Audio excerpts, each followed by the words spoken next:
ทุกคนวันนี้จะมาฟังคลิปตัวนี้เนาะป้าเบิ่งคลิปนี่สิคนขนาดเป็นหมอมาด่าเขาว่าบ่มีการศึกษาบัดตัวเองนะมีการศึกษาสำใด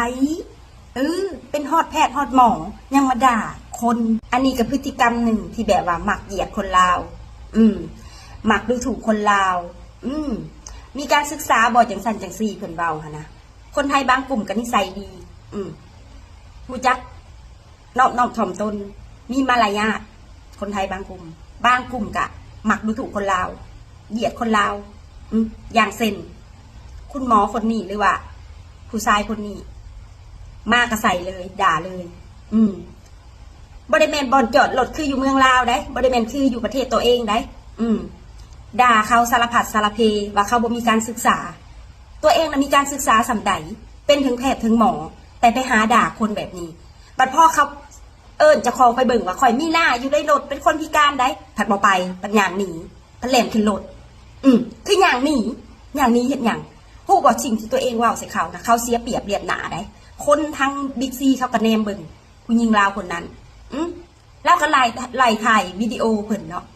ไล่ให้เพิ่นนะมาเบิ่งว่าในรถข่อยมีคนพิการในรถข่อยมีคนพิการอย่างนี้เห็นอย่างก่อนสิว่า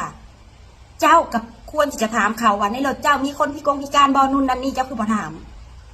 คนระดับสำเขาขาดไปฮอดประเทศเจ้าขาดไปฮอดโรงพยาบาลบ้านเจ้านะเขาก็มีระดับได้เขาฮู้กฎจราจรเขาฮู้กฎว่าหมองนี่คนพิการสมควรจอดคนบ่พิการบ่สมควรจอดเขาก็ฮู้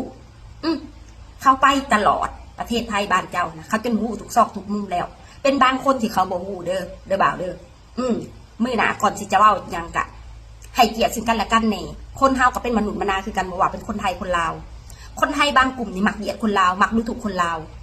จุ่มเจ้าเก็บความดูถูกกลับคืนไปซะเด้อคนลาวก็มีเกียรติมีศักดิ์ศรีการที่เขาไปหาหมออยู่บ้านเจ้าเขาก็มีเงินเขาจะไปเด้อบ่แม่นว่าเขาบ่มีเงินเขามีเงินเขาจะไปใช้บริการบ้านเจ้าเพราะว่าเขาคิดว่าบ้านเจ้าเป็นบ้านพี่เมืองน้องเขาก็เลยไปใช้บริการบ้านเจ้าเด้อมือหน้าหะนะอย่าเหยียดคนลาวหลายเด้อผากคนไทยบางกลุ่มหะนะให้เกียรติซึ่งกันและกันแหนคนลาวเขาก็มีศักดิ์ศรีคนลาวเขาก็บ่ได้ว่าสิไปเฮ็ดหยังให้สุเจ้าหะนะ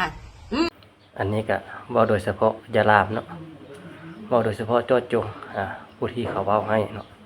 เรื่องในเกี่ยวกับอันนี้เป็นเรื่องเกี่ยวกับหมออยู่ในสถานที่ของคนพิการอันนี้นะก็คือมาด่าคนลาวเนาะซึ่งคนลาวก็อยู่ในรถก็มีคนพิการแล้วก็เอารถไปจอดบนคนพิการโดยหมอนั้นบ่ได้ถามหยังแล้วก็บ่ได้ฮู้หยังเนาะก็เลยไปรุมด่าสาวลาวคนนั้นเนาะจะเฮ็ดให้สาวลาวคนนั้นบ่พอใจเรื่องนี้เนาะแต่ก็เลยสาวลาวคนนั้นก็เลยบอกให้มาเบิ่งว่าอยู่ในรถล่ะมีคนพิการแต่ท่านหมอคนนี้ก็เลยย่างเดือนนี้บ่มาเบิ่งเด้เนาะทั้งที่ฮู้อยู่ว่าตัวเองเว้าบ่ดีกับเขาแล้วก็ยังบ่ได้มาขอโทษว่าไปเว้าให้คนลาวคนนั้นน่ะไปด่าเนาะเฮ็ดคนลาวคนนั้นบ่พอใจนะก่อนอื่นนะการที่เฮาเป็นผู้บริการอยู่ในนี้ผู้บัญชาการเนาะเป็นผู้เบิ่งแยงดูแลนะการที่มีคนเข้ามาจอดนะฮะเราต้องไปล้มเขาว่าวันนี้มันเปลี่ยนสถานที่บ่อนคนพิการเด้อว่าการที่เจ้ามานี้มีคนพิการบ่นะเราก็ต้องถามกันดีๆเนาะบ่แม่นสิมาด่ากันยุ่ๆแล้วมาด่ากันเนาะอันนี้มันก็บ่ถูกทุกคนมันก็มีศักดิ์ศรีนั่นแหละบ่ว่าไทยหรือลาวเนาะทุกคนมีศักดิ์ศรีเบิดว่าเป็นผู้ใดเนาะการที่เฮายุ่ๆแล้วเข้าไปด่าโดยบ่มีเหตุผลหยังย่างเข้าไปซีหน้าด่าปั๊บนี่เนาะตัวคนมันก็ตั้งตัวบ่ทันได้เนาะมันจะอธิบายเรื่องไหนมันก็บ่ทันแม่นบ่ฉะนั้นการที่เฮาอยู่ในสถานที่หนึ่งเนาะเฮาเป็นผู้บัญชาการหรือว่าเฮาเป็นผู้รับผิดชอบอย่างนี้นะการที่เฮาเห็นคนเข้ามาถูกต้องหรือบ่ถูกต้องเฮาก็ต้องไปถามก่อนเนาะเหตุผลก่อนแม่นบ่ให้มันรู้ความจริงทางที่ดีนะอย่าไปเว้าไปว่ากันเลยเนาะมันบ่ดีการสิเว้าว่าแบบนี้เนาะมันเป็นสิ่งที่บ่สวยงามแม่นบ่ฉะนั้นเนาะทุกคนเนาะการเว้านะมันต้องมีวิธีการเว้าเนาะเว้าใดให้มันงามมันจบมันงามเว้าไปถึงว่าสิบ่ถูกก็ย่าเนาะเฮาต้องคอยเว้าว่าวันนี้มันบ่เหมาะมันบ่แม่นบรรจอดรถของคนทั่วไปเนาะก็เว้าไปเนาะให้เจ้าไปจอดบนไม้เด้อว่าจังซี่ไปก็ได้เนาะมันบ่ถูกเขาก็คนเนาะก็มันบ่ถ้าเฮาเว้าดีใส่กันเนาะมันก็บ่ได้มีหยังต่อกันเนาะอันนี้เอาไปด่าปั๊บแบบนี้ก็ที่ว่าเป็นการ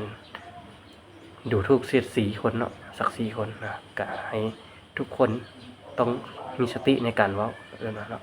เอากันฝากสำนี้ก่อนพี่น้องเลยผู้ว่าไทยอยู่ลาวเนาะผู้มันบ่ดีก็มีอยู่ลาวคือกันผู้บ่ดีก็มีอย่าไปบอกให้กันเนาะ